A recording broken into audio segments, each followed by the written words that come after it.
Web is pretty good shorthand for the Internet and a decent way of explaining what it's become, a complicated maze. Tonight on Utah Now, we're profiling a man who wants to untangle the knot. Joe Firmage is a native Utahn with a respected pedigree and an ambitious vision for restoring the promise of the World Wide Web.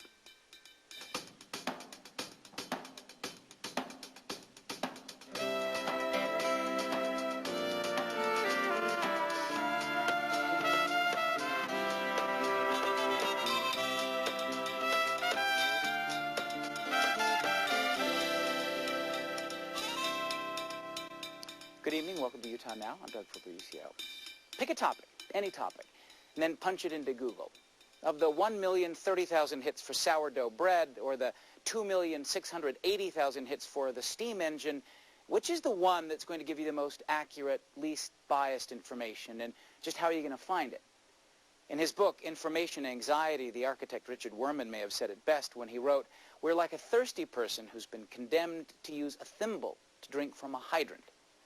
Of course, there is still a lot of technological and intellectual potential in the information age, but it does seem the World Wide Web has become tangled over time with commercial interests, petty mischief, exaggeration, fabrication, simple errors. Joe Firmage has come to be known as something of an internet wunderkind, a technological visionary. And these days, he has his sights set on the clutter of the information age. He's determined not only to get things organized, but to inspire young minds along the way.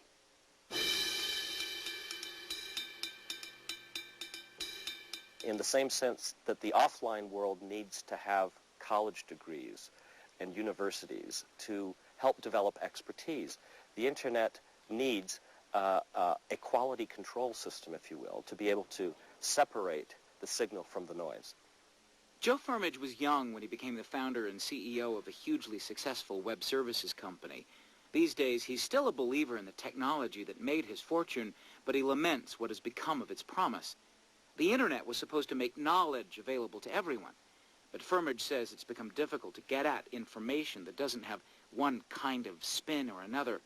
So he's created a web portal company called Many One Networks that will sift through the growing pile of material. It's all wrapped up in a summary of knowledge he calls the digital universe. You can think of Google like the index of a 20 billion page book, whereas what the digital universe is the table of contents.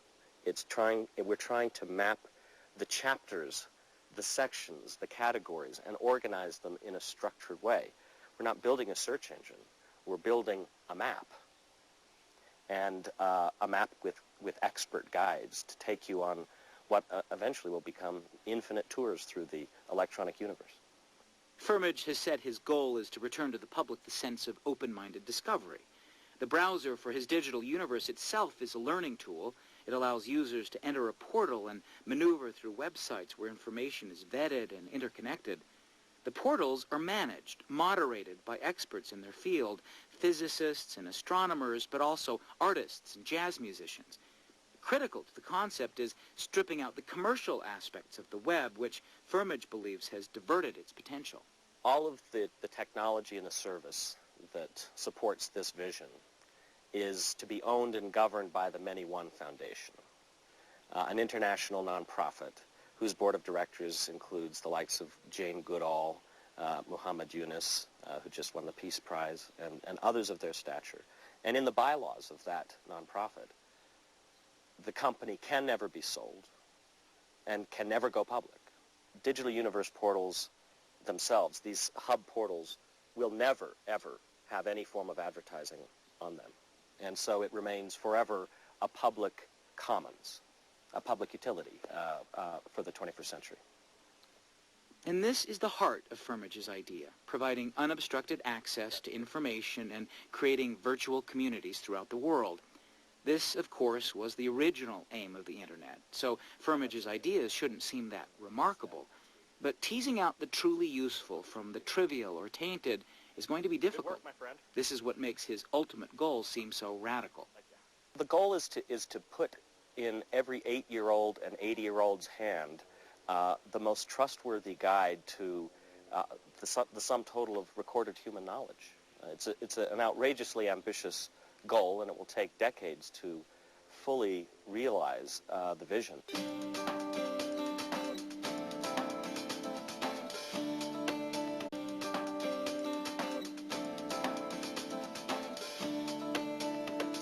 Joining us now here in the studio is Joe Firmage. And Joe, welcome. Thanks for being with us. Pleasure to be here. I wanted to ask you, first of all, if you are, let's say at a dinner party or at a gathering, and someone were to come up to you and say, what is it that you do? How do you describe your vocation? I mean, you know, we've described you as a visionary, as an internet entrepreneur, but how do you see yourself? How do you describe yourself? Well, my professional obligations and commitments right now are focused on making the internet and the web more effective for education and for uplifting the level of awareness of reality to the world. But more generally speaking, I'm trying to focus my life on those handful of endeavors that stand some small chance of actually helping to solve major problems that we face. You know, if you think of the world and our societies as an incredibly complex machine, where are those gears at the core, which, if modified just so, could cause a much broader alteration of the behavior of the entire mechanism? What's the core program code in the operating system of life on this planet that, if changed a little bit, could have a ripple effect? And that is really how I would generally describe the constellation of projects that I've been involved in. I wanted to ask you about the information age, about the internet. Where do you think it's gone wrong, the World Wide Web? Has it lived up to its ideal, do you think? In many ways it has.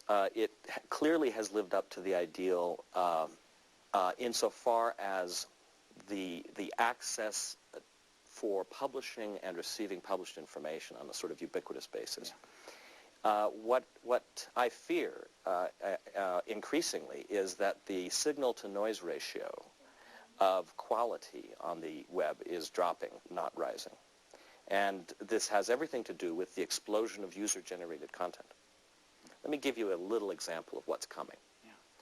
Within 5 years at most, every handheld video camera sold will have a broadcast switch on it, so that anybody in the world with a web browser can be watching live what that handheld camera is wirelessly beaming to the internet.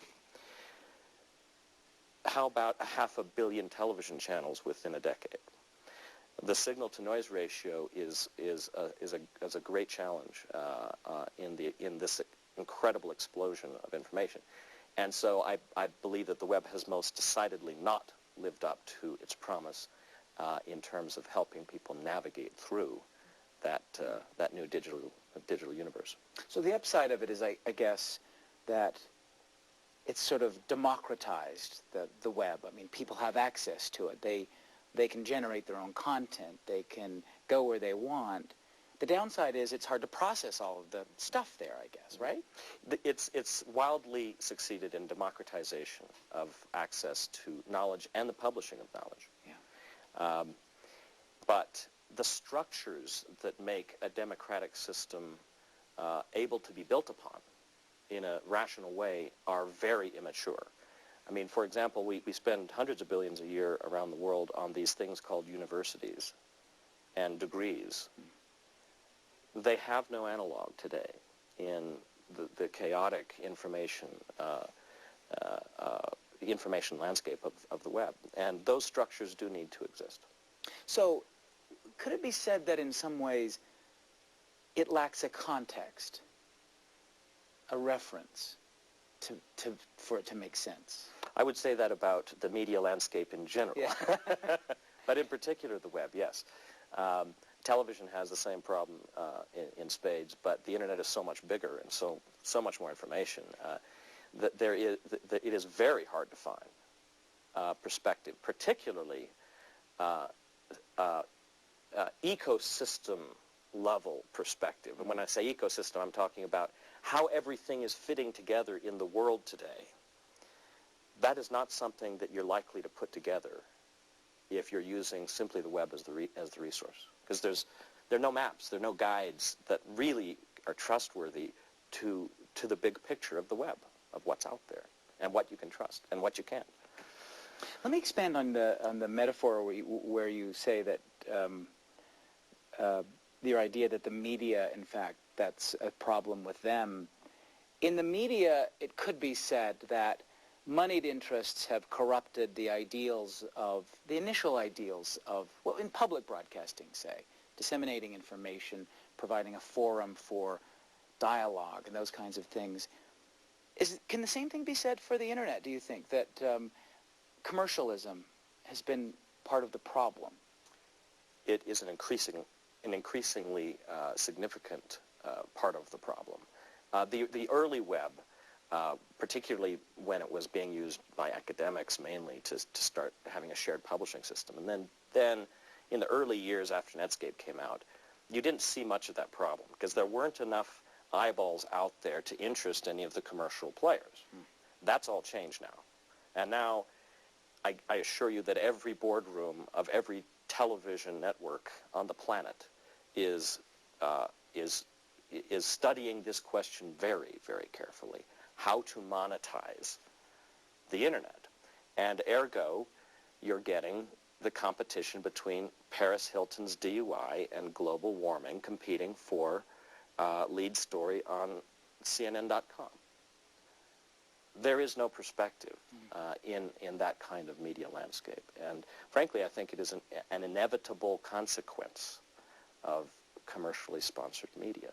After all, Google makes 99-point-something% of its revenue by redirecting your attention to those who pay the most money. Period. And there's an inevitability of what that means for the quality of information on the web. So the way the system is set up, it's inherently conflicted. It has a structural conflict that cannot be resolved without a complete alteration of the business model, which is impossible under the fiduciary constraints of Wall Street. That's the core issue of what we're trying to address with Many One and the Digital Universe Project. Well, of course, the Digital Universe Project is nonprofit, and you're committed to the idea that this will never be publicly traded. Why is that so crucial, so important? For this very reason, I guess. Well, the company that's building the technology for this network is a for-profit company, but which is going to become 100% owned by a nonprofit foundation within the next year or so, which we set up for this purpose. The purpose of the foundation is to protect the platform and its content from ever being taken public or purchased by Microsoft or Google or anything else.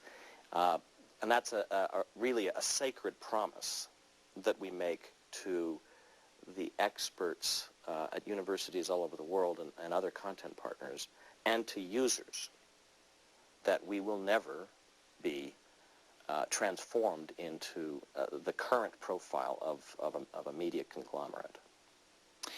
How do you categorize all of that content? How do you create order out of all of that chaos at this point? I mean, some would say, look, the cat is out of the bag at this point. That's a possibly impossible task.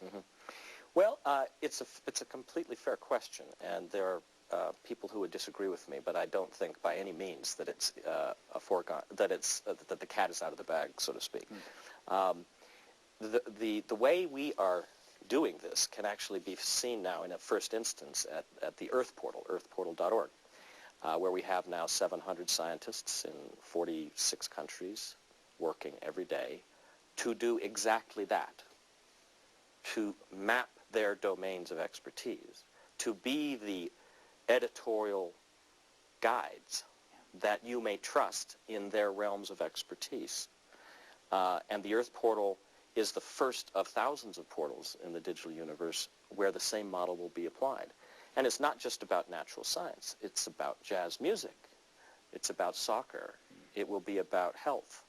I mean, I'm a scuba diver, and I know there are a few million of us around the world who share the love of that sport. What do you think of an oceans portal with a 3D globe mapping every coral reef on the planet, stewarded locally, each of those spots, by the experts who know them, who study them? Where do you think the scuba divers are going to go on the web for trusted information? There's nothing stopping that happening now except time and money. And that's, of course, what we've been spending a few years trying to organize. Just time and money. Just time and money, yeah. Just time and money. Just time and money, yeah. How is the Internet, do you think, changing science, if it is?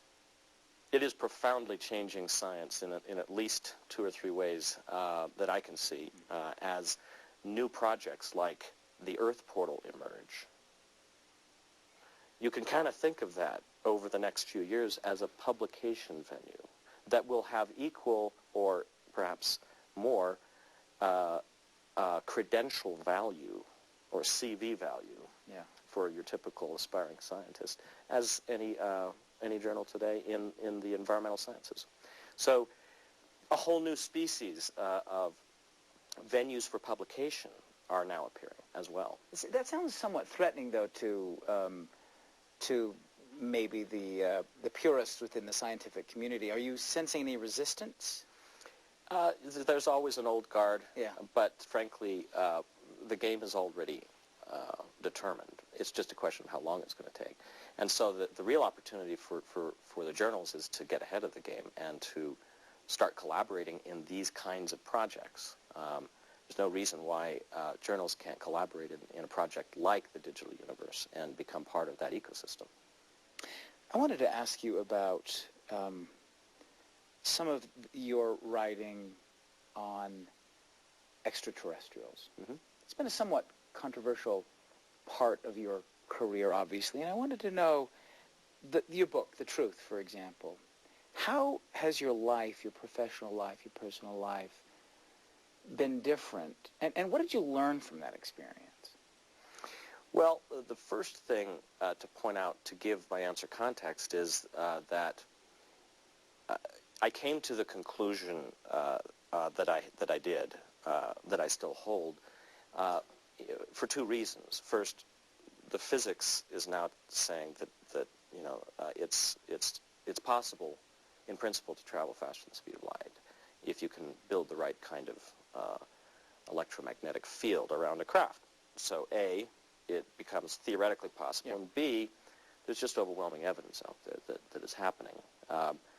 And so I made the decision to go public with it for the reason that the implications to society, if for no other reason than the energy technology and the propulsion technology, are so profound that the public needed to hear it, and hear it loudly.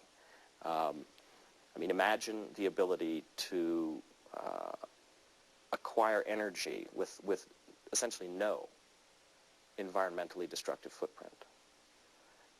That's important. And so this is not an issue that is trivial. It's not an issue that is worth laughing about. And I think that increasing numbers of people are beginning to agree with that posture. But for me, I knew that I was going to get slammed by the media, the Fox Mulder of Silicon Valley or whatever.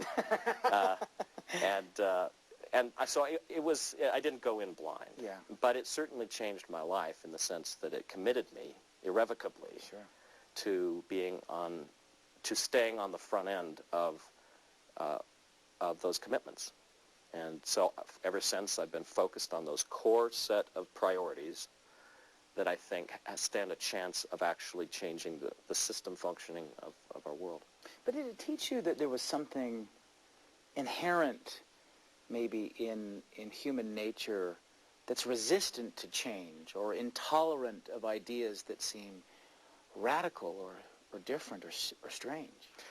I would say a resounding yes. One of the things that truly surprised me was the degree of inertia in ordinary people and even in extraordinary people whose minds are sharp enough to do the due diligence and reach conclusions that might differ from their presumptions. They chose not to even do the due diligence. And I was surprised by that again and again and again. Disappointed by that? Yes, yes. Less and less so these days because Really? it matters less and less to my activities. And also the openness, I think, of the scientific community to these ideas has changed markedly in the last decade. All you need to do is turn on the History Channel or Discovery Channel on a given 2-week period, and you'll see things that are quite startling that we didn't have access to 10 years ago in the public domain. You're taking your company, the headquarters, and moving it from Silicon Valley to back here. I guess the question is, do you feel like you're coming back home, and how do you feel about being here again in that sort of professional way? I feel good about it. I feel very good about it. It's nice to come home and reestablish relationships, both professional and personal, with people I've not seen in a long time, at least on a regular basis. And there's family here, which is also nice. But also there's a great deal of passion in Utah for taking on some big challenges in education in particular. A surprisingly aggressive strain of energy and interest has been clearly evident in Utah in the past 6 months to me. And so we made the decision that this is the place for starting the headquarters for the Digital Universe project. Let me ask you this finally. How long do you think it will be before the digital universe sort of establishes itself and begins to, really function as you envision it? It will be no precise date, in fact. It's really actually an eternal project for as long as I can see into the future. It happens portal by portal. The Earth portal launched on April 27th, right? I expect a half a dozen other portals to launch before the end of 2007. And then the pace is going to accelerate and accelerate and accelerate because of the way the system works. The Earth portal group will be selecting the scientific communities to go build the oceans portal and the forests portal and, the fisheries portal and so forth and so forth. And the Cosmos portal guys will be articulating the portal for Mars and for Saturn, and then broader for the Milky Way. And then the humanities portal will start building the philosophy portal and the arts portal and the culture portal and the human rights portal. So it happens on a federated basis, and what you'll see is an exponential rise in the speed of the release of these destinations over the next several years. But I would imagine that perhaps within 50 years you might have 100 million portals. Wow. Joe Firmage, thanks very much. Thank you very much, Doug.